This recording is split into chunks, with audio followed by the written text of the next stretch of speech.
Équinoxe de printemps jusqu'à 4 minutes de soleil en plus par jour.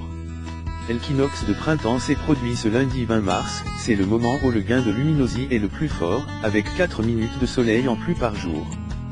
L'équinoxe caractérise le moment pendant lequel le centre du soleil est exactement la verticale au niveau de l'équateur. Les dates d'équinoxe correspondent donc aux jours de l'année pendant lesquels ont lieu ces passages au zénith. La première de l'année a eu lieu le 20 mars, équinoxe de printemps, et la deuxième le 22 septembre. Augmentation ou diminution du jour. C'est l'inclinaison de l'axe de la Terre, et l'axe passant par les pélées, qui explique la plus ou moins longue exposition au Soleil selon les saisons. En été, cette inclinaison favorise l'exposition d'un hémisphère face au Soleil. En hiver, au contraire, cette inclinaison diminue cette exposition.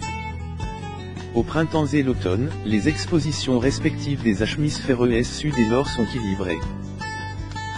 Vue depuis la surface de la Terre, la course du Soleil suit tout au long de l'année une courbe qui monte jusqu'au solstice d'été puis stagne quelques jours son plus haut niveau en juin, avant de redescendre pour TRE au plus bas en décembre au moment du solstice d'hiver.